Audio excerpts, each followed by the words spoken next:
Assalamualaikum warahmatullahi wabarakatuh. Saya Renaldi dari kelas F22B untuk memenuhi tugas basis data.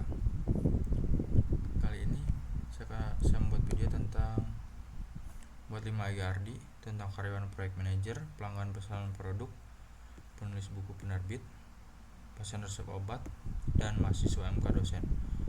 Yang pertama, karyawan proyek manajer.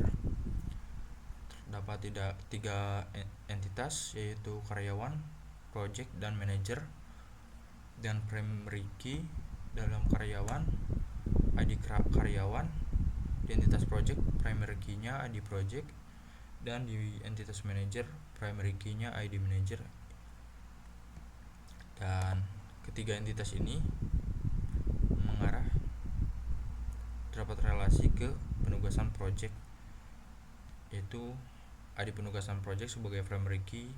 Atribut lainnya karyawan, ID karyawan, terus project ID project, dan manager ID manager. Segitu saja penjelasan dari karyawan project manager. Selanjutnya, pelanggan pesanan produk. Di sini terdapat 3 entitas: pelanggan dengan primary key ID pelanggan, pesanan dengan primary key ID pesanan, dan produk dengan ID produk primary key-nya. Dan 3 entitas ini terdapat relasi ke satu arah, yaitu detail pesanan. Dalam detail pesanan terdapat atribut ID detail pesanan sebagai primary key, dan pelanggan ID, dan atribut-atribut lainnya pelanggan ID pelanggan, pesanan ID pesanan, dan produk ID produk. Dan selanjutnya, penulis buku penerbit.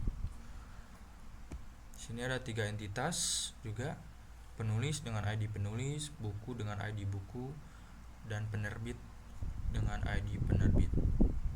Yang ketiga ini yaitu terhubung ke satu relasi, yaitu kontrak penulis. Dan atributnya ID kontrak penulis sebagai primary key, dan atribut-atribut lainnya penulis ID penulis, buku ID buku, dan penerbit ID penerbit. Selanjutnya, pasien resep obat. Di sini juga terdapat 3 entitas, yaitu pasien dengan primary key ID pasien, resep dengan primary key ID resep, dan obat dengan primary key ID obat.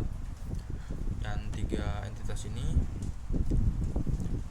terdapat relasi ke satu tujuan, yaitu daftar obat dengan atribut ID daftar obat sebagai primary key, dan atribut lainnya pasien ID pasien, resep ID resep, dan obat ID obat. Dan yang terakhir, mahasiswa MK dosen.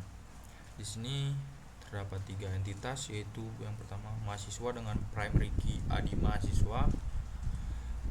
Selanjutnya, mata kuliah dengan ID mata kuliah primary key-nya, dan dosen dengan ID dosen primary key-nya. 3 entitas ini lagi-lagi terdapat relasi ke sama-sama, yaitu ke pengambilan MK, pengambilan mata kuliah, dan dengan atribut ID pengambilan mata kuliah sebagai primary key, dan atribut lainnya mahasiswa ID mahasiswa, mata kuliah ID, dan dosen ID dosen. Dan mungkin segitu saja. Assalamualaikum warahmatullahi wabarakatuh.